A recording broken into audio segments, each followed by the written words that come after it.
여러분 안녕하세요. 8주차 강의 시작하겠습니다. 8주차에는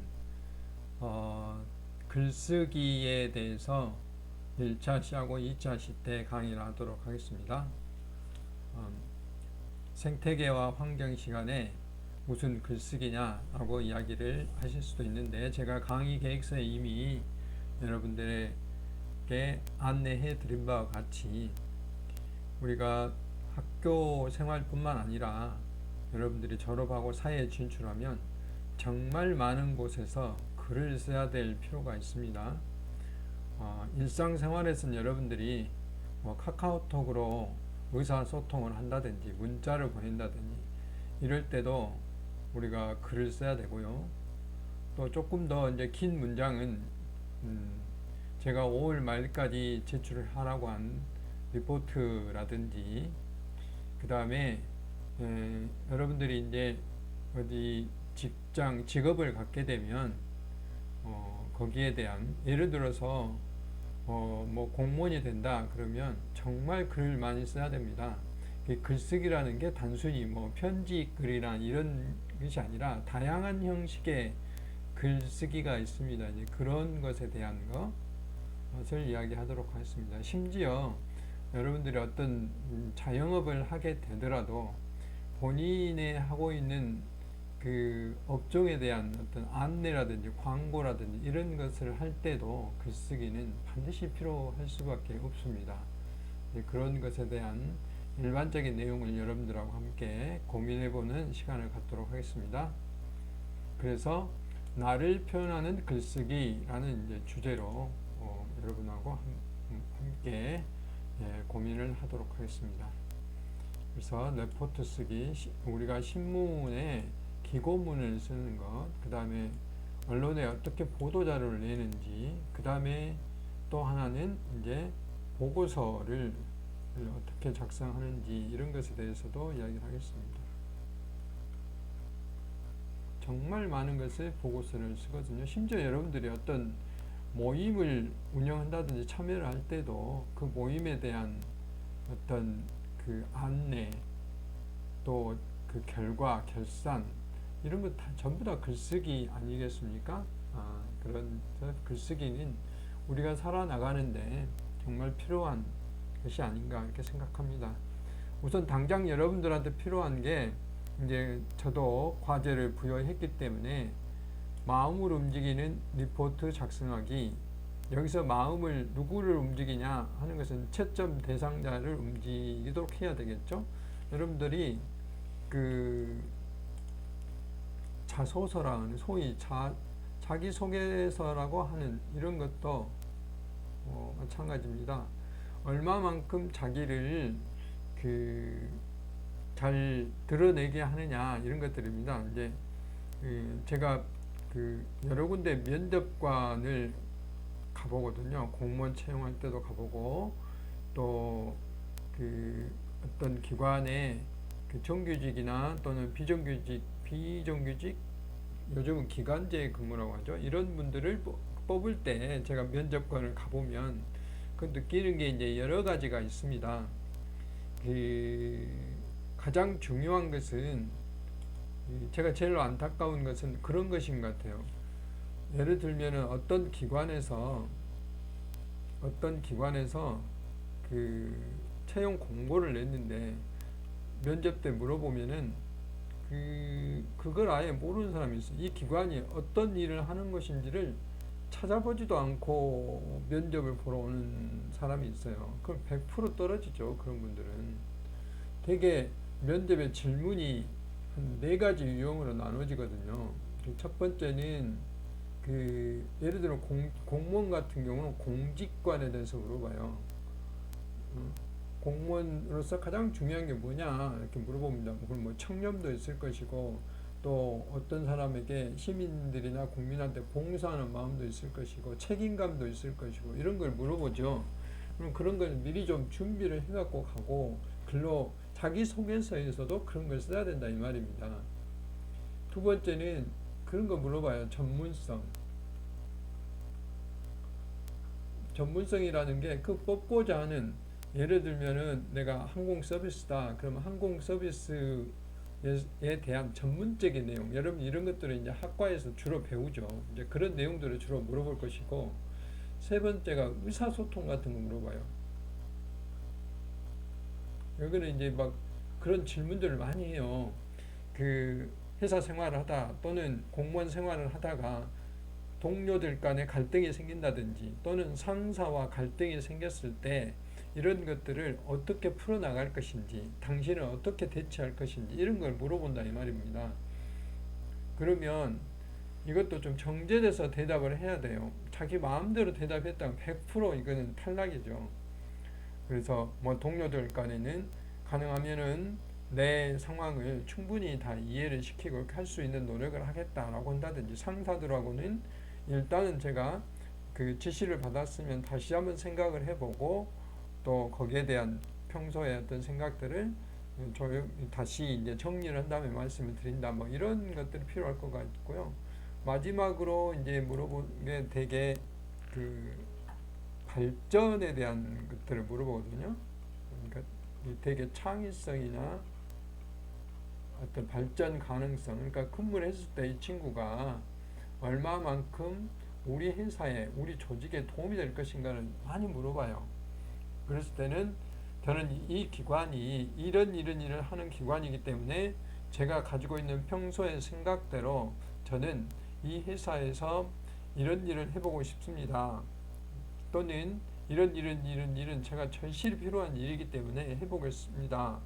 뭐 이런 여러 가지 이 것들을 대답할 준비를 해야 되죠. 그래서 이런 공직관이라든지 또는 그 회사에 대한 어떤 그 이념이라든지 이런 것들을 반영하고, 나는 이런 전문성을 갖추고 있고, 그 다음에 의사소통을 위해서는 내가 이렇게 모든 사람들하고 함께 고민할 수 있는 준비가 되어 있다. 또는 나는 이런 회사에서 이런 일을 해보고 싶다. 이런 것들이 담아지는 것입니다. 이것을 말로 해야 되고 글로 해야 되는데 먼저 글로 써가지고 이것을 대답을 잘 할 수 있도록 해야 되는 것입니다. 그래서 제가 좀 말이 길었는데 이런 것들이 우리가 그 사회에 진출하면 또는 진출하기 전에 굉장히 많이 필요합니다. 그래서 그런 이야기를 하도록 하겠습니다. 우선 당장 이제 우리한테 필요한 건 리포트를 제출하는 것인데, 그 마음으로 움직이는 리포트를 쓰는 방법들입니다. 우리 대학의 리포트의 특징은 이미 제가 여러분들한테 주제를 정해줬어요. 마음 놓고 쓰라는 게 아니라 여러분 전공하고 관련된 환경이나 또는 생태계와 관련된 주제를 써라 라고 주어졌어요. 그러면 제가 앞에서 항공 서비스를 이야기했는데, 항공 서비스의 질을 어떻게 높일 것인지는 항공 서비스 학과의 고유한 어떤 그 일이죠. 이제 그런 걸 쓰라는 게 아니라 그 서비스 과정 중에 환경을 생각해 볼 수 있는 것, 생태계를 생각해 볼 수 있는 것이 뭐가 있는가를 이제 생각해 보라 그 말입니다. 그래서 뭐 여러 가지가 있겠지만은 제가 예로 들었던 게 뭐 일회용 그 기기들 또는 용품들을 어떻게 하면 좀 줄일 것인지, 엄청나게 많이 나오잖아요. 항공 서비스 하다 보면 이제 그런 거. 그 아니면 뭐 그 승객들의 어떤 그 여러 가지 편의를 도모하면서도 환경을 생각해 볼 수 있는 그런 것들이 뭐가 있는지, 뭐 이런 걸 생각해 볼 수 있습니다. 그런 어떤 범위가 어느 정도 주어진다 이 말입니다. 그래서 이제 주제를 얼마나 많이 정확히 이해하고 있는지를 알 수 있다. 이건 이제 제가 평가할 때 여러분들이 정한 주제에 대해서 얼마나 고민했고 또 요거에 대해서 그 정확히 이해를 하고 있는지 제가 평가할 수 있는 기회가 된다 이 말이에요. 실제로 제가 강의를 하고 하는 것보다 더 중요한 것들은 이런 것들이라고 생각이 듭니다. 지금 이제 그 카페라든지 커피 파는 데서 전문점에서 그 플라스틱 일회용 컵을 그 제공하는 것, 또 종이로 지금 종이는 다시 허용할 것인지 말 것인지를 고민하고 있다고 그러는데, 이런 일회용 용품들을 제공하지 못하도록 하고 있죠. 제공하려면 이제 보증금을 받도록 돼 있고 이런 여러 가지 이 사회의 변화가 일어나고 있는데 이런 것들을 만약에 리포트 제목으로 썼다면 이게 왜 이걸 해야 되는지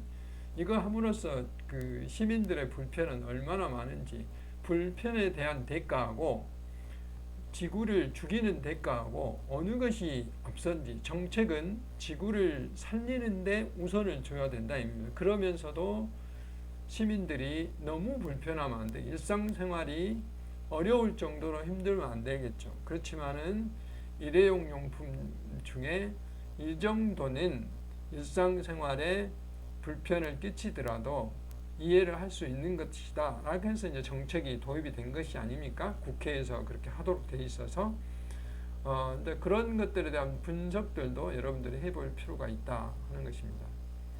그 다음에 강의 시간에 제가 모두 다 강의를 하지 못하기 때문에 어떤 주제에 대해서는 여러분 좀 더 깊게 한번 내용을 파악해 볼 수 있는 기회를 주는 겁니다. 이게 리포트를 내는 것이. 그리고 글쓰기라든지 논문 쓰기라든지 이런 것들을 경험하는 어떤 계기가 바로 대학 리포트를 내주는 특징입니다. 제가 강의만 열심히 하고 객관식 문제만 내서 답을 내는 것은 이제는 여러분들 초, 중, 고등학교 때 많이 했던 내용들이고 이제 대학생은 사회 진출하면 객관식이 거의 없어요. 전부 주관식이거든요. 그러려면 여러분들 말하는 것도 주관식이잖아요. 제가 지금 이렇게 말을 하고 강의를 하는 것도 주관식이잖아요. 제가 지난주 토요일 날 그러니까 4월 16일이죠. 제가 지금 18일 날 녹화를 하고 월요일 날 녹화를 하고 있는데 18일 날 자연환경관리기술사라는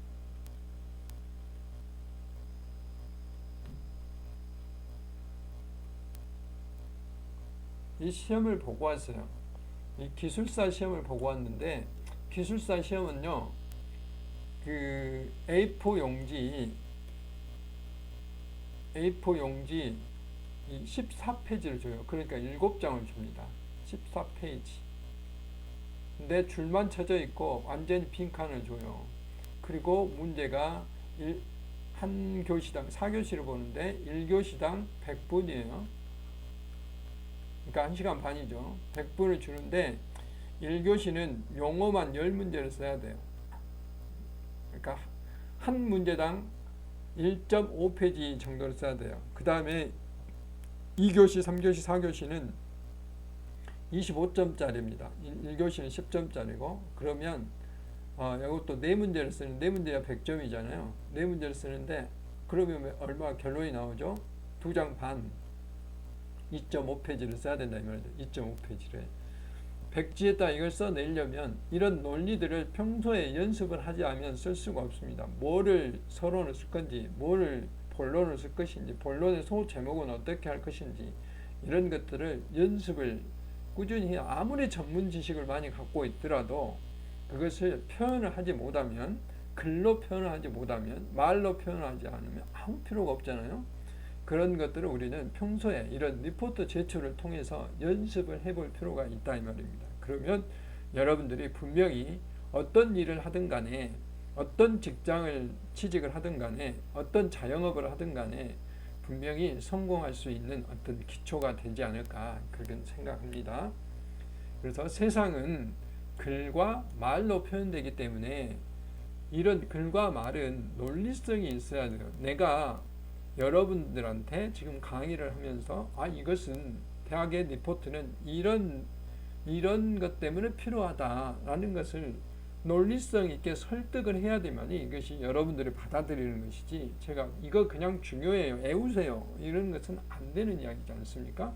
이제 그런 이야기가 되겠습니다.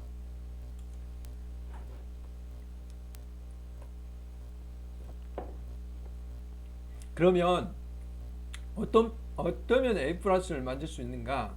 이제 우리 과목은 리포트가 10점이에요. 어떠면 10점을 만들 수 있는가 하는 겁니다. 제가 가끔 안타까운 것은 지금 3월부터 5월까지 3개월이라는 기간을 줬어요. 리포트를 쓸 수 있도록. 그런데 불과 몇 시간 만에 리포트를 작성함으로 인해서 리포트를 그냥 대충 다운 받아가지고 그냥 제출하는 경우가 있어요. 그것도 어떤 사람은 제목도 안 쓰고 막 낸 사람이 있어요. 이러면 제가 정말 안타깝죠. 강의를 무려 2시간이나 하고 있는데도 불구하고 이 글쓰기에 대해서.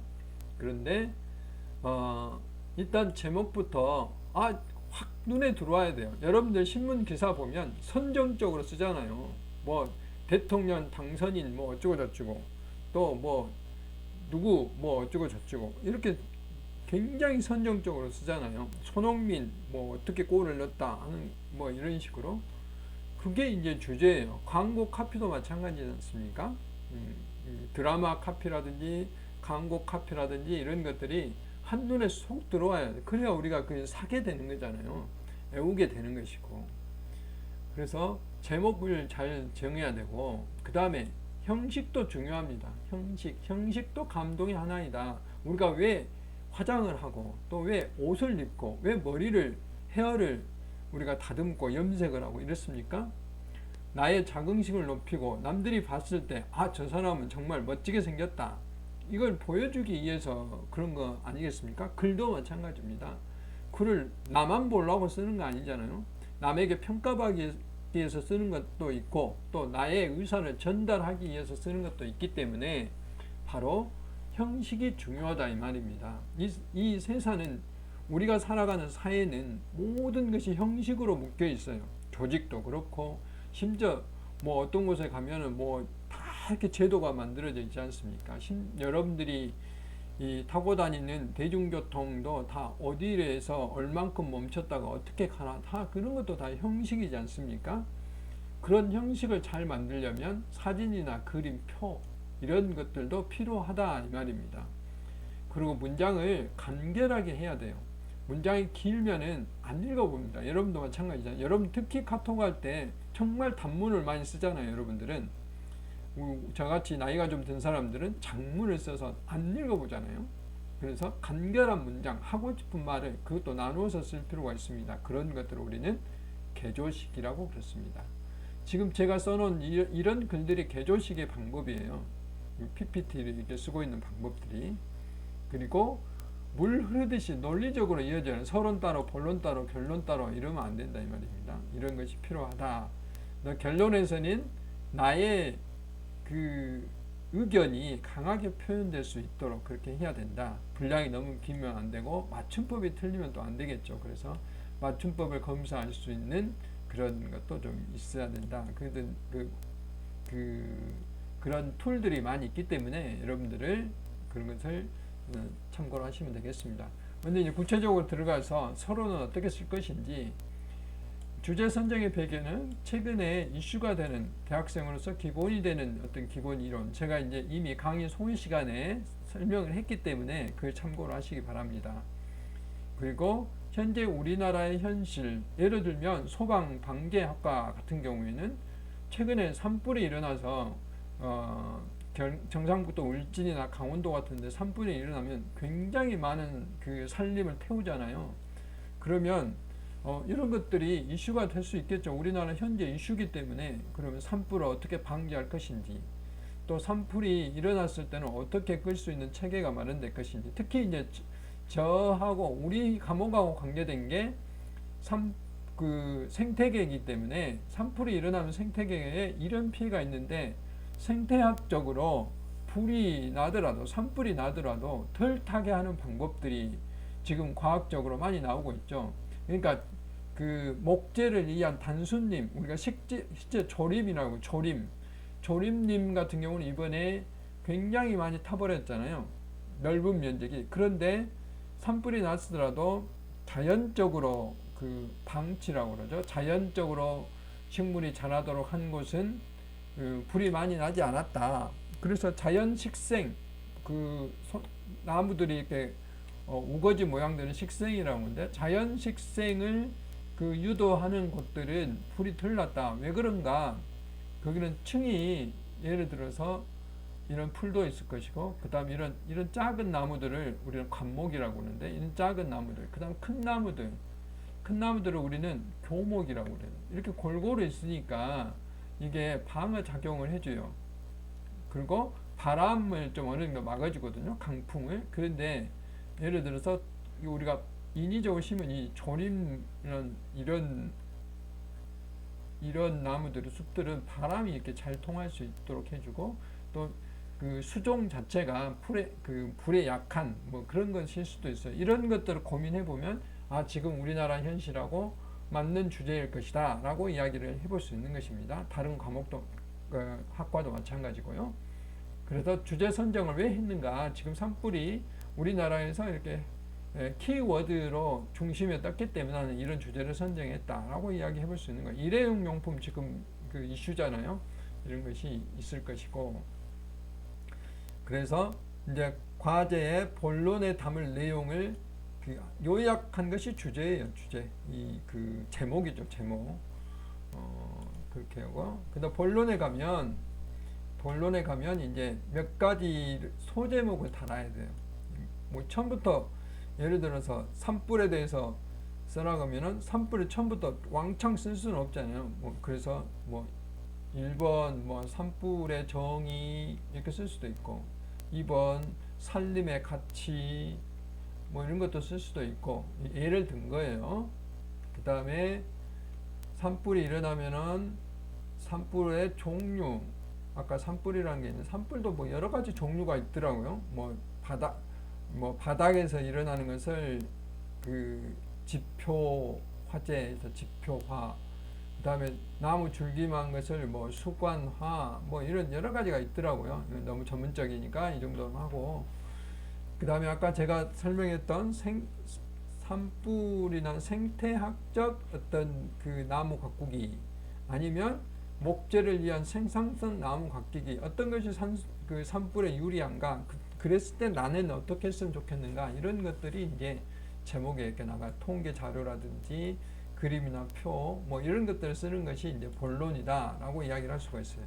마지막에 이제 결론은 서론부터 본론까지 내가 했던 이야기를 다시 한번 간단히 요약을 하고 그 요약했던 것에 대한 어떤 분석, 고찰하는 거예요. 그러니까 우리나라에 그동안에 산불이 많이 난 이유는 이제 기후변화 때문에 건조하기도 하고 또 사람들이 생각 없이 담뱃불을 버린다든지 또 일부러 방화를 한다든지 사회의 어떤 갈등 때문에 이번에 산불은 다 그런 것 때문에 난 거잖아요. 또 외국에 있는 산불들은 자연적인 발화가 굉장히 많아요. 산이 요즘 비가 너무 안 와서 건조해서 그게 기후변화죠. 건조해가지고 그 나무끼리 부딪혀가지고 이제 불이 나는 경우가 꽤 있어요. 자연 발화라고 그러죠. 이제 그런 것들에 대한 이야기를 이쪽에서 해볼 수 있는 것입니다. 그래서 내가 주장했던 게 이렇게 하면 기대 효과가 어떻게 되는 것이다. 그런 자기의 주장, 일회용 용품을 이렇게 정부에서 규제를 하는데 내가 분석해보니 그 시민들한테 일회용품 제공하고 뭐 어떻게 하면 더 나을 수도 있겠다라고 이제 주장을 한다든지 아니면은 지금처럼 시민이 불편하지만은 이걸 조금 더 참고 하면은 즐거운 불편이 될 수도 있다. 지구를 살리는데 내가 동참하기 때문에 이렇게 이야기해 볼 수도 있고 또 나는 그 텀블러라든지 이런 것들을 항상 뭐 가지고 다니다 휴대를 하자 하는 운동을 펼치겠다. 뭐 여러 가지 방안들 여러분들 이야기해 볼 수 있는 것이죠. 그 다음에 내가 다 하지 못한 것은 나중에 이런 것들이 더 진행이 됐으면 좋겠다라고 이제 이야기해 볼 수 있어요. 그리고 이제 참고 문헌을 반드시 써야죠. 그러니까 그 내가 어디 인터넷에서 따왔다는 그 참고 문헌을 이런 방법들을 쓰는 거예요. 참고 문헌 쓰는 방법도요. 다양한 방법들이 있는데 일반적으로 여기 있는 바와 같이 저자명이라든지 그 다음에 그 제목이라든지 그 다음 출판사 인용한 페이지 이렇게 이제 쓰는 게 대부분 그 일반적인 내용들입니다. 이런 순서대로 쓰는 것인데 근데 이제 그 상황에 따라서 이게 좀 차이는 있어요. 대개 한글의 경우에는 가나다 순서를 쓰고 그 다음에 영어가 쓰고 그 다음에 일본어를 쓰고 이렇게 순서대로 이렇게 되게 쓰고 있습니다. 여기까지 이제 리포트에 대한 말씀을 드렸고 이제 그 신문 기사에 쓴 기고문에 대해서 이제 말씀을 드리도록 기고라는 게 내가 쓴 글을 언론에 이렇게 그 실리게 함으로써 나의 주장을 여러 사람이 보게 해서 사회를 어느 정도 좀 발전시킨데 기여를 해보자 하는 게 이제 기고문이라는 거예요. 그래서 이런 것들은 여러분 대학생 그 시기인 지금도 여러분들이 우리 지방에 그 언론사가 많이 있기 때문에 투고를 할 수 있어요. 그러면 그 편집인들이 보고 타당하면 아마 실려주겠죠. 가끔 대학생 그 기고문이 언론에 나온 것들을 제가 본 적이 있어요. 그러면 여러분들이 이런 것들도 여러분들 혹시라도 이제 그 입사할 시험에는 봤을 때 좀 유리할 수도 있어요. 이 친구가 이렇게 글을 잘 쓰는구나. 사회에 대해서 이런 생각을 하고 있구나 하는 것입니다. 다만 조금 더 건전하고 긍정적인 내용으로 사회를 긍정적으로 비판을 해서 긍정적으로 어떻게 변화시킬 것인가 이런 글을 쓰면 좋겠습니다. 글이 나는 것은 엄청난 효과가 있기도 하지만은 평생 고칠 수가 없어요. 지금 장관 후보자들 그 보면은 평소에 자기들 기고문을 잘못 써가지고 거기에 대한 어떤 그 어려움들을 많이 겪고 있는 걸 많이 봤습니다. 그래서 그런 단어 선택이라든지 이런 것도 정제되게 해야 될 필요가 있습니다. 그래서 기고문이라는 것은 언론의 신뢰를 목적으로 게재할 목적은 글을 기고문이라고 그러고 한정된 공간이 있어요. 신문사에서 배열해 주는 게 되게 이 천자 200자 원고지에 10장 정도 10페이지이기 때문에 2000자 내에 써야 돼요. 글을 한정된 공간 내에. 근데도 불구하고 그 작은 페이지 내에 나의 기관 또는 나를 알릴 수 있는 내가 주장하는 것을 알릴 수 있는 계기가 되는 게 바로 글쓰기입니다. 광고에 6배 정도 높은 효과를 발휘할 수 있다고 그래요. 일부러 몇 억씩 들여서 광고하는 것보다 그런 효과가 있다고 그랬습니다. 제가 현직에 있을 때 썼던 그 기고문인데 제가 이제 광주 매일신문사에 한 2년 정도 그 고정 패널이 돼서 글을 쓴 적이 있어요. 제가 보건환경연구원에 근무할 때 썼던 내용들인데 무등산은 천연 에어컨이라는 그 글 제목으로 썼습니다. 함축적으로.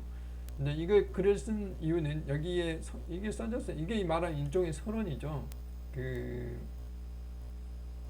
제가 굉장히 이때가 이제 2017년도에 제가 썼으니까 무더위가 폭염이 굉장히 심할 때예요. 근데 무등산은 계곡에 잠깐 그 쉬러 갔더니 엄청나게 시원해요. 그늘이 들어져 있고 물이 흐르기 때문에 그래서 이거 천연 에어컨이나 똑같다. 에어컨보다 더 시원하죠. 상쾌하기 때문에. 그래서 이렇게 하려면 우리가 녹지를 그러니까 산을 어떻게 잘 보존을 하고 또 무등산에서 불어나오는 바람을 어떻게 하든 우리 도심으로 흘러나오도록 광주천하고 연결을 하고 그렇게 하기 위해서 우리가 어떻게 해야 되겠다 하는 그런 내용들을 담은 내용들이에요. 자세한 내용은 여러분 교재로 읽어보시기 바랍니다. 그렇게 썼던 내용이에요. 그래서 시사성이 있어야 돼. 이렇게 기고문이나 보도자료는 여름철에 느닷없이 눈 이야기를 한다든지 이거는 좀 안 맞는 이야기잖아요. 여름철이니까 폭염을 하면서 무등산에 이런 천연 에어컨에 대한 주제를 담는다든지 이럴 필요가 있다. 주제는 시적정 시시절에 맞게 해야 되는 거죠. 지금 이제 봄이 되니까 미세먼지가 나온다든지 또는 꽃이 많이 피어 있으니까 꽃이 금년에도 굉장히 빨리 동시에 막 폈잖아요. 제가 강의 시간에 이야기했지만 그러면 생물의 계절이라는 게 어떻게 변하고 있는가 이런 것들이 주제를 찾을 수 있어요. 그러려면 계절, 날씨, 가뭄, 홍수, 연말이나 연초나 이런 것들을 우리가 고려를 해야 된다 이 말이에요. 그 다음에 최근에 사회 이슈나 트렌드에 대해서 이야기해 봐야 되고 또 관심사에 대해서 이야기하고 또 내가 하고 있는 일과 또는 학과하고 어떻게 연계를 시킬 것인가 이런 것들하고 이제 관계를 지어보는 게 굉장히 중요하다 하는 생각이 듭니다. 그래서 제목의 특징은 앞에서 이야기했다시피 카페와 같이 의미와 그 이미지를 가지고 표현하는 거 그게 중요합니다. 기고문에는. 근데 뒤에서 할 보도자료 같은 경우는 좀 딱딱하니 그대로 그 본문의 내용들이 그대로 제목으로 표현될 수 있도록 해야 되고요. 보고서는 같은 경우는 결재권자에게 내가 결재를 하고자 하는 시장이나 또는 본부장이나 이런 분들한테 그 알아먹을 수 있는 그런 목적을 예를 들면 내가 공원에다가 나무를 100그루 심겠다 그러면 공원의 나무 식재에 대한 보고 뭐 이렇게 해야 되겠죠. 연구 주제가 그 제목이 되도록 하는 게 논문이다 하는 것입니다. 그래서 제가 그 기고문을 썼던 몇 가지 사례들에서 뭐 봄철에 4월달에 썼던 거죠. 그러니까 미세먼지가 많이 발생하니까 봄의 불청계 미세먼지 이렇게 잡고, 그 다음 코로나 이전에 썼던 글인데요. 그때도 뭐 사스라든지 메르스라든지 이런 감염병이 우리나라에도 문제가 됐어요. 그래서 감염병은 글로벌 시대다라는 글을 썼어요. 그러니까 뭐 남아공에서 일어난 그 감염병이 우리나라에 뭐 일주일 이내에 전파가 되고, 뭐 미국에 있는 감염병이 우리나라에 일주일 이내에 전파가 되고 이러기 때문에 감염병 글로벌 시대다 하는데, 지금 코로나19 때문에 우리는 이걸 실감하고 있고 체험을 하고 있죠. 그 다음에 숲과 바람길로 도시의 온도를 낮추자. 화학물질은 좋은 점도 많은데 명도 있다, 암도 있다 하는 것입니다. 그 다음에 빛이, 이제 제가 3차시 때 빛공해에 대해서 강의를 할 텐데요. 빛이 굉장히 고맙죠. 굉장히 고마운데, 그런데 지나치면 이것도 공해다. 통계가 세상을 움직인다 이런 것들도 있고요. 뭐 대통령 몇 프로 몇 프로 있는데 모든 지금 국가 정책이 통계에 의해서 되잖아요. 대통령 후보자를 뽑을 때도 여론조사하고 통계를 내기 위한 건 아닙니까? 누가 이분을 지지하는지 이런 걸 보는 게 다 통계다. 하천은도 건강진단이 필요하다. 수질검사만 건강진단이 아니라 거기에 무슨 생물이 사는지 이런 것들을 보는 것이다. 무등산, 천연에어컨, 침묵의 봄과 케미폼, 이거는 화학물질에 대한 환경오염에 대한 어떤 위험성을 나타내주는 그런 말인데, 이거는 뒤에서 제가 따로 강의를 하니까 이렇게 강의를 주제를 정해서 즐거운 불편에 대한 반성문 해가지고 왜 즐거운 불편에 대한 것인가를 경험한 내용들, 이거는 어떻게 해야 되겠다는 이론적인 내용들, 또 우리는 어떻게 하자 하는 나의 주장, 이렇게 이제 글이 이렇게 정해졌다 하는 것입니다. 그래서 글의 철머리는 이렇게 사회적 이슈와 관계된 에피소드로 시작을 합니다. 내가 즐거운 불편을 겪어보기 위해서 시내버스를 탔더니 뭐 시간은 훨씬 더 두세 배 많이 걸렸지만은 또 나름대로 그 사람들이 지나간 모습이라든지 거리의 풍경이나 이런 거 볼 수 있어서 좋았고, 뭐 이런 걸 쓰는 겁니다. 자가 운전했을 때 느껴보지 못했던 것들, 여러분 어떻습니까? 하고 이제 질문을 던져보기도 하고, 이런 것들을 이야기하는 거 글의 첫머리라고. 본문에서는 앞에서 말했던 다시 한번 정의 표현한다든지 해당 주제에 대한 실정 현황들을 표현해보는 것들이 되겠습니다. 그래서 침묵의 봄과 케미포미아 같은 마찬가지예요. 이렇게 들어가는 말, 에피소드 같은 정의, 케미포미아가 찍고, 뭐 그 침묵의 봄은 누가 썼고, 그 다음 나의 주장이고, 앞으로 이렇게 합시다 라고 쓰는 것입니다. 본론에는 사례라든지 구체적인 그런 것들을 설명을 하는 것이고요. 맺은 말이죠. 맺은 말을 쓸 때는 앞으로 이렇게 했으면 좋겠다, 나의 주장을 쓰는 것이고, 끝맺음 할 때 정말 잘해야 되는 경우는 다시 한번 핵심을 강조하는 겁니다. 그러니까 화학약품이 이만큼 우리한테 긍정적인 효과도 있지만 피해도 끼치기 때문에 우리가 친환경을 찾아 써야 되고, 또 이걸 낭비하지 않도록 해야 되고 하는 것들을 강력하게 인상으로 남기는 것입니다. 그래서 필요하면 제가 써놓은 글을 한 번씩 읽어보시면 좋겠습니다. 그래서 제출하기 전에는 200자 이내로 제대로 썼는지 글자 숫자를, 이거는 그 한글에 가면 다 문서 정보에가 다 들어있어요. 이렇게 볼 수 있는 것이고, 단락이나 문장을 짧게 썼는지 쉬운 영어로 썼는지 어린이들도 읽을 수 있어야 돼요. 언론에 글을 낼 때는 어려운 글로 쓰면 안 되고요. 그 다음에 한글만 어려우면 이렇게 가로 열고 영어나 한자를 써야 됩니다. 맞춤법 검사 사이트를 이용해서 맞춤법을 검사해야 되고, 적어도 소리내서 5번 정도는 읽어보면은 소리내서 읽어야 됩니다. 그래야 이게 잘 읽어져야 이 글이 잘 쓰인 거예요. 잘 읽어지지 않으면 글이 잘 쓰이지 않은 겁니다. 그래서 여러분들이 꼭 읽어보고 내면은 이게 잘 쓴 글이다. 그 다음에 오늘 그냥 5번 읽어갖고 고정하는 게 아니라 적어도 한 2, 3일 간격으로 오늘 읽어보고 또 놔뒀다가 그 다음날 읽어보고 이러면은 훨씬 더 글이 정제적으로 잘 쓰여질 수가 있다 하는 것입니다. 맞춤법 검사에 대한 그 사이트고요. 기고문 작성 시 이 자기 주장을 쓰고 공공의 목적으로 써야 되고, 가장 중요한 것은 앞에서도 말했지만은 독자의 생각이나 사회적 관심도를 고려하는데 정제된 단위를 써야 돼요. 제가 앞에서 말했지만 장관 후보자들, 공직 후보자들이 과거에 썼던 기고문 때문에 뭐 탈락하는 경우도 꽤 있어요. 뭐 험한 말들을 막 기고문에 써 나가지고 그렇습니다. 그래서 이런 것들을 참고로 해서 여러분들이 과제 제출을 할 때에 적어도 좀 그 형식도 갖추어지고 내용도 충실한 그런 과제를 썼으면 좋겠다 하는 생각입니다. 네, 수고 많이 하셨습니다.